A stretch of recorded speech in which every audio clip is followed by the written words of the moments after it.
No research, no guidebook, no package deal. Just a drop-off in a strange country, and 2 weeks to learn as much as possible. This is globetrotting as you've never seen it before. This is Drop Me Off Here. Georgia, the birthplace of wine, and Stalin, banned from the Eurovision Song Contest, the jewel in the crown of the Caucasus, home to the deepest caves in the world, the earliest human remains discovered, and the beginnings of one of the oldest languages still in use today. It's one of Europe's most beautiful and little-known lands. This is Jason, guileless voyager in this week's big adventure, armed with a GPS and just 2 weeks to get to grips with the people, culture and geography of Georgia. Jason has a lot to live up to. Now at an airfield somewhere in Georgia, we join Jason as he awaits his flight and the beginning of his adventure. We got picked up at Tbilisi this morning at some stupid hour. They've dropped us off here at this airstrip in the middle of nowhere. And it looks like we're just waiting for this chopper to depart. Well, we don't even know where it's going, so just waiting for the weather to clear and then we should be off.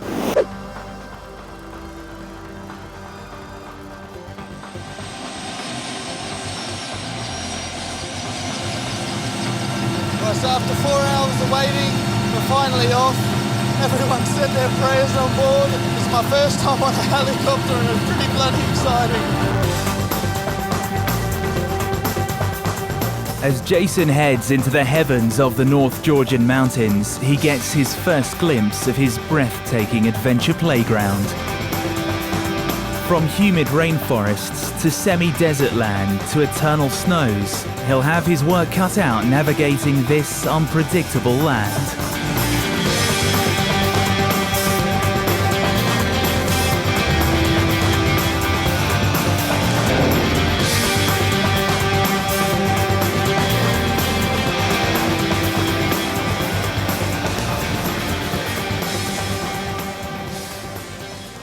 Svaneti is Georgia's remote northern province. At altitudes that would make your eyes water, the Svan people celebrate death with song, live off the land, and welcome guests with a thigh slap. Well, after we arrived yesterday from our flight from Tbilisi, we arrived in Mestia here. We went into town and we found a cafe slash bar slash brothel. And now they've pointed us up to these ancient watchtowers, which we're about to go have a look at.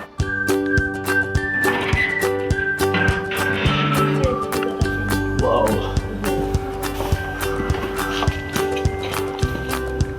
The meeting point of East and West, Georgia made an art of keeping an eye on enemies.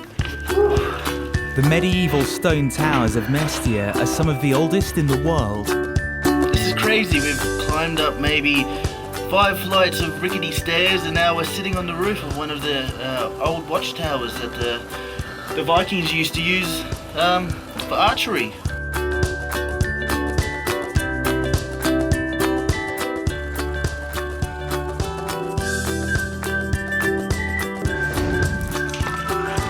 Tell you what, we're lucky to make it down. These ladders, well, they're ready to break, so I'm getting the hell out of here now.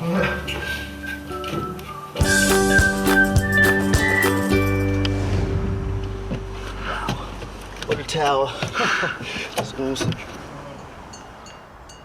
With a long trip to the glaciers ahead of him, Jason gets his first taste of Georgian hospitality.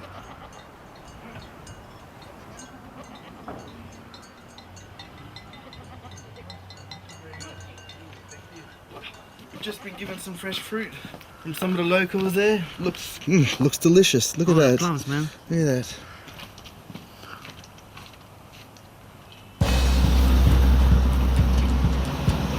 We're just on our way to the trailhead of this glacier walk, and these guys picked us up.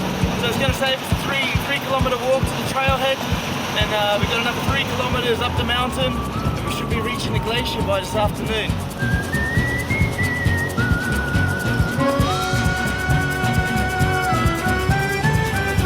Welcome to Georgia, my God, it's amazing.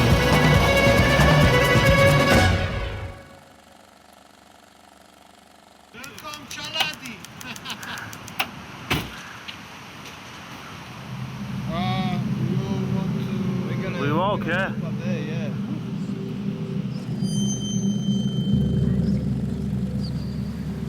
It's a treacherous 5-kilometer hike up to the glaciers of the Greater Caucasus Mountains. Getting there without a guide or a car won't be easy. Two Russian tourists have just driven us about halfway up the trailhead. Now we're going to take the rest of it by foot, so it should be another hour, hour and a half, heading straight up the mountain to what should be an awesome glacier.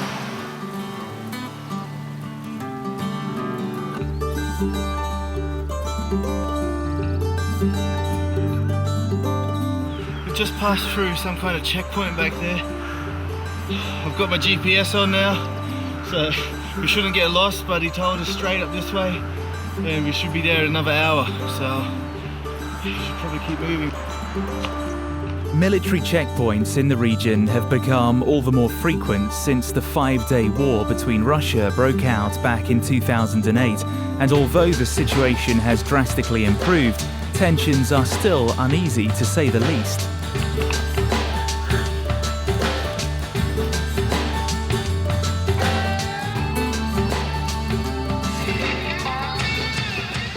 Just got first sight of the glacier and wow, it just looks amazing. I think we should try to get up as high as we can and see if we can see any further in.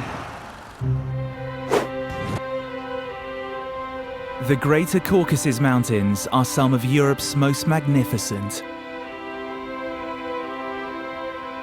Rising some mind-boggling 5,000 meters into the air and dotted with glaciers, it's no wonder that the western region has been named a World Heritage Site.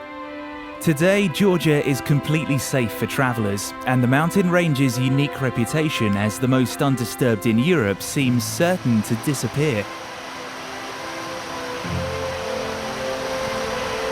I don't know if I want to hang around here too long. The whole thing's melting pretty quickly and there's rocks falling off it everywhere, but it's beautiful.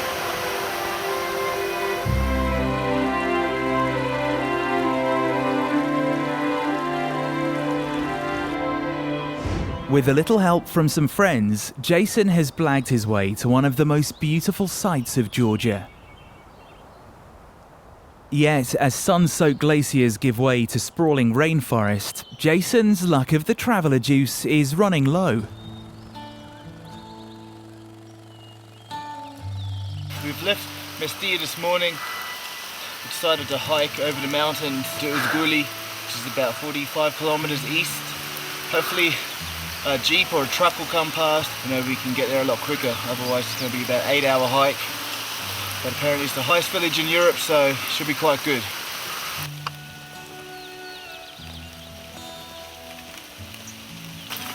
We've got about an hour into it and I think we've taken the wrong path, so we've decided that since it's raining we're just gonna stay here for a while till the rain stops or till the car comes and get nice and warm and drink some vodka. It's only 2 o'clock in the afternoon, but it would be nice to stay here all night, but I think we should keep on soldiering on. So get dry and then move off, yeah.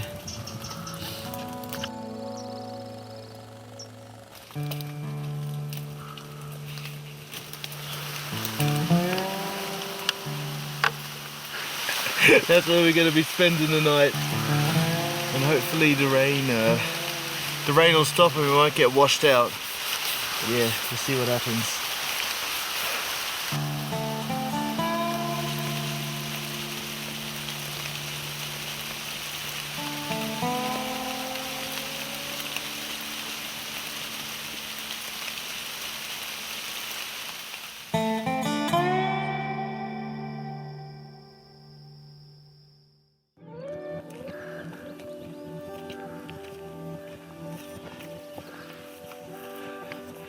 We left camp this morning. The rain has stopped. Another beautiful day in the Caucasus Mountains. We've definitely taken a wrong turn somewhere, so there's no turning back now. I think we just keep moving up the hill. We're starting to get pretty hungry and we've run out of water, so hopefully we find a village soon.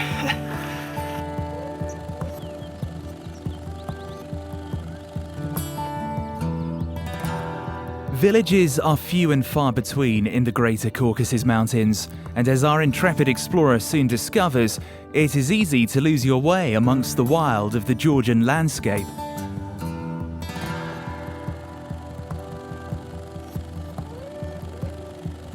It's taken us 24 hours to realise that we've gone the wrong direction. We've just met one of the guides up there that told us we need to head back towards Mestia and take the other road, so thank God it's a downhill walk, but yeah, it's like 24 hours walking uphill, so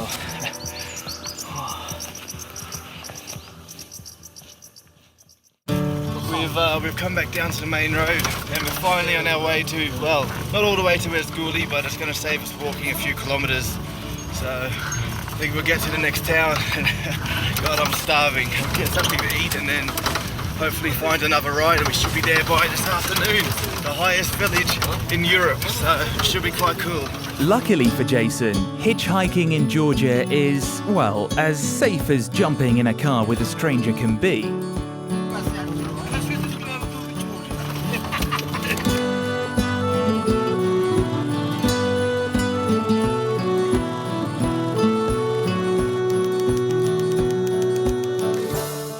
We've been invited into this family's house and we've been eating cheese, bread, vegetables, and of course vodka. So they tell us about another 12 kilometers over a mountain. But I tell you what, I'm feeling a bit pissed at the moment, so hopefully we can get another ride. But yeah, this is Georgian hospitality at its best. It's just brilliant. For the bon viveurs of the former Soviet states, a simple bottoms-up won't suffice. Here, toast making is a kind of boozy art form performed by the tamada, or head of table. They last almost as long as the feast itself.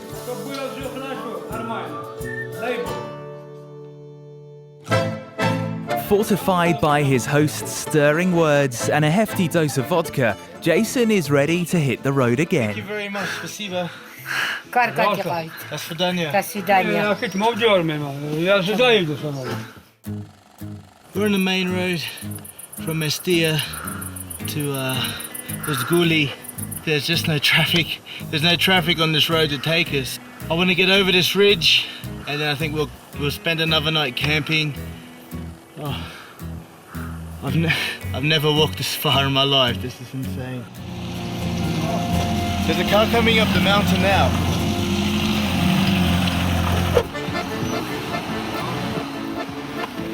Jason is back on the road with a friendly Georgian couple, and Yushkuli, the highest village in Europe, is now but a death-defying car ride away. Some 2,000 plus meters above sea level, Yushkuli is covered in snow for 6 months of the year. Visitors to this isolated community are welcomed like old friends. If Yushkuli were anywhere else in the world, it might be a tourist-touting theme park by now.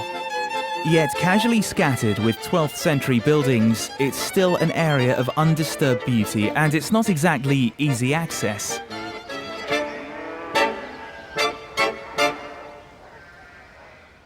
Accommodation comes in the form of the locals' open doors.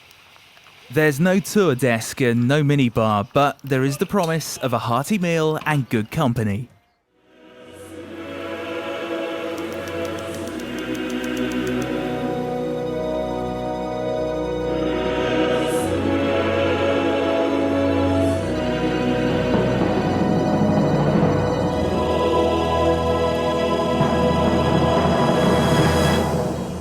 This morning, they've given us a couple of horses. Apparently there's a glacier over this way. I haven't ridden a horse since I was maybe 7 years old. And if I can get this thing to move, we should be there today.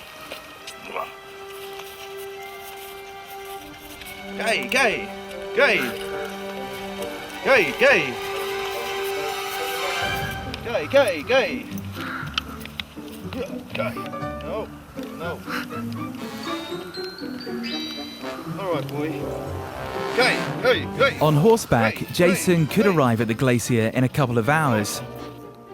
But his trusty steed has other ideas.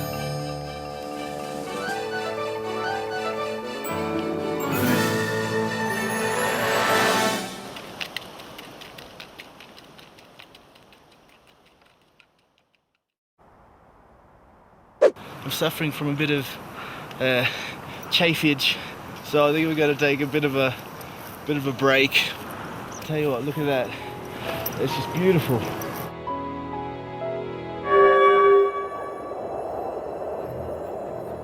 A mecca for hikers and nature junkies the world over, the mountains of Upper Svaneti are well worth the chaffage. It's taken us 6 hours to go maybe 10 kilometers up to our second glacier in as many days. Anyone would think we're in Alaska, but we're still high up in the Caucasus Mountains in Georgia.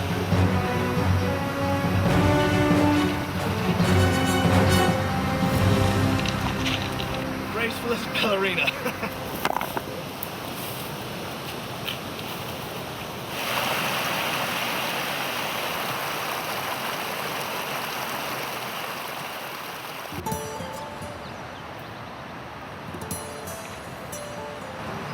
We had to leave the horses down by the river because it's just too hard for them to get up the mountain there.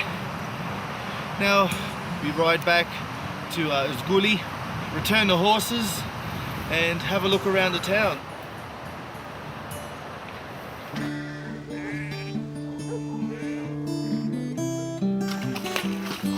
It's been a long day on the back of a horse. We're back in Zguli. It started to rain, so we can have a nice warm shower, a cup of chai, and yeah, a good night's sleep.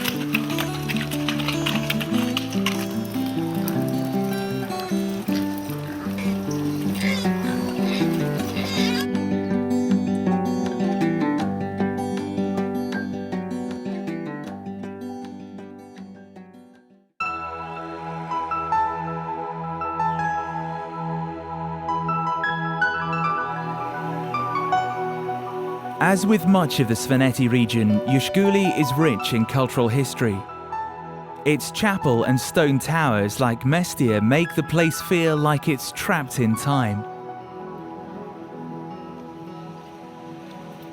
We've got a bit of time to kill before we leave today, so we've been told there's some ancient watchtowers up on the very top of this mountain, so we're going to go up and check them out. But it looks like a bit of a hike up there.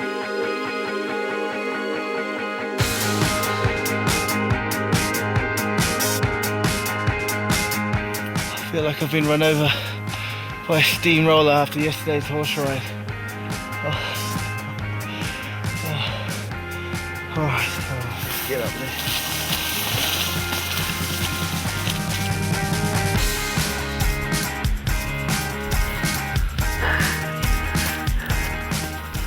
Oh. Oh. Oh.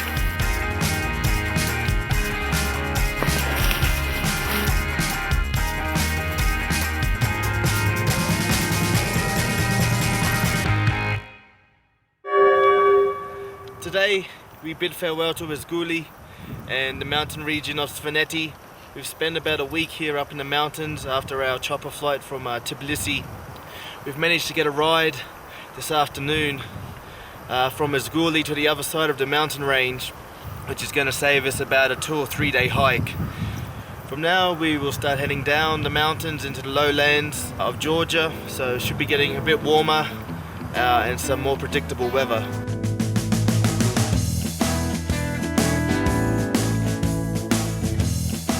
It's over a week since Jason has been off the beaten track of Georgia, and the simple life is beginning to take its toll. Tell you what, I've had enough of this mud and shit everywhere, so it'd be nice to go back to some kind of civilization.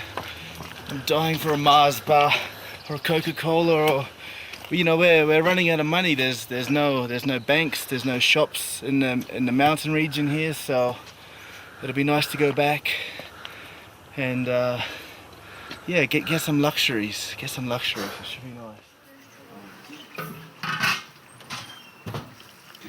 A hungry passerby is unheard of in Georgia, and Jason is welcomed into a magnificent supra, a table ritual as old as the Georgian people themselves.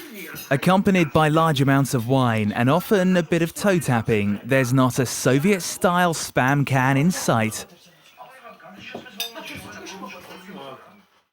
It's time for Jason to bid the mountains goodbye and head to Georgia's second largest city, Kutaisi.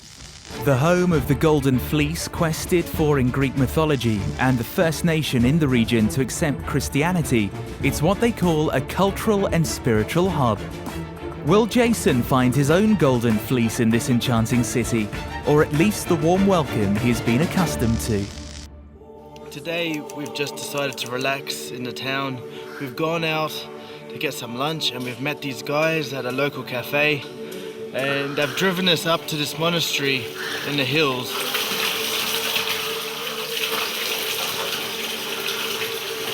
The holy water. Oh, it's bloody cold. Built in the 11th century, Bagrati Cathedral is the Eiffel Tower of Kutaisi. Named after Bagrat III, the first king of United Georgia, it is hailed as a masterpiece of medieval Georgian architecture, with more mosaics and wall paintings than you can shake a stick at.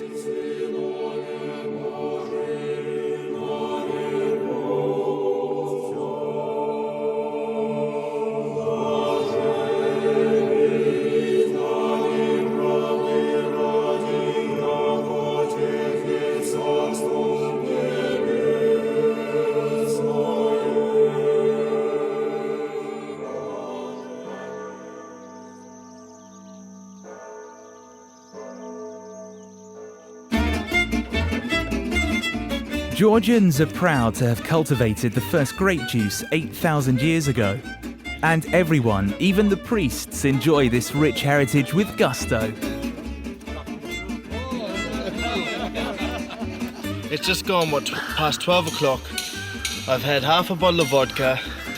We've had about half a bottle of vino from the priests here. Beer, everything.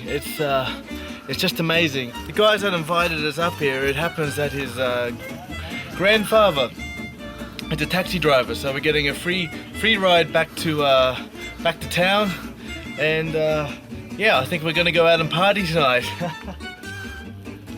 And what better place to use party as a verb than a place where refusing a drink is an insult? For the people. For people. For the people. For people.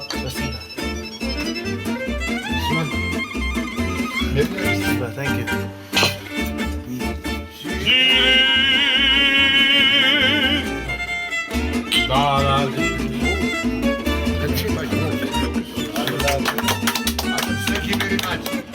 Well, one moment.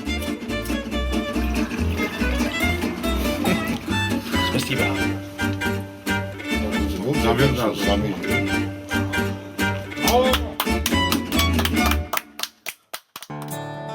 We've had to get a taxi out to this monastery that everyone's been telling us to come visit. It's meant to be a very holy place in Georgia. We decided to come out here for the day, so we're gonna go have a look.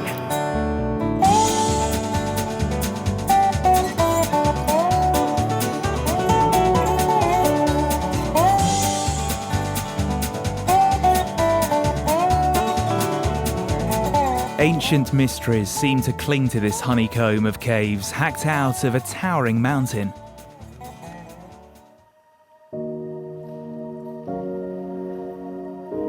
Yet, in fact, the caves are an ancient monastery, the brilliant, baffling design of the first queen of Georgia. A hiding place from the exhaustive attack of the Mongols at the end of the 12th century. Unlike most tourist spots, visitors are allowed to roam around freely.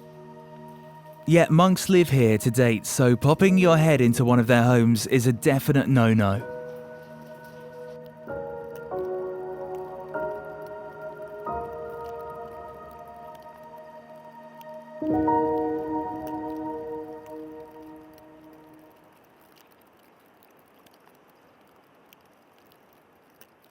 It's just a couple of days before Jason's adventure ends, and there's just time for one last hitch. It's not surprising that the hand of God would be felt in the postcard pretty region of South Georgia. Perched on the desert slopes of Mount Garija and boasting authentic cave-dwelling monks, the David Garija Monastery includes hundreds of cells, churches, chapels, refectories and living quarters.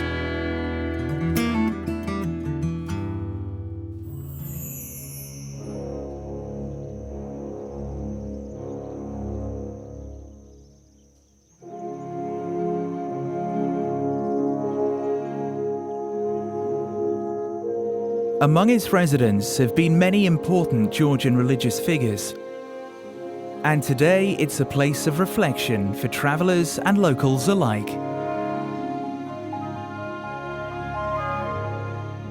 Founded in the 6th century by St. David Garageli, the monastery was a favorite of the Georgian royals and nobility. Despite its precarious location, the monastery remained an important center of religious and cultural activity for many centuries. The high artistic skill of the medieval frescoes alone make it an indispensable part of world treasure. I think we're starting to get pretty tired after 2 weeks of non-stop travel, so tomorrow we return to Tbilisi. It's our last day. Spend a day there and then back to Europe, ready for the weekend again. It's the end of Jason's adventure in Georgia. He may not have a novelty shot glass or sunbed suntan, but he survived on the kindness of strangers and manly intuition alone. How will our next great adventurer stack up? Here we are at the end of our trip in Georgia. We've only spent 2 weeks here. We've managed to see a whole lot of the country. We started off in the mountain region of Svaneti. We moved down to the Black Sea coast and then all the way to the east side to the border with Azerbaijan. I think the most amazing thing for me has been the people. The hospitality, the friendliness, open-heartedness has just blown us away. When we arrived in Georgia, we didn't know anything about the country. Our whole trip here has been very spontaneous and very unplanned. You know, it just goes to show that without any meticulous pre-planning or research, you can still have a pretty amazing trip. From sunny Georgia, nach Vombis, see you later.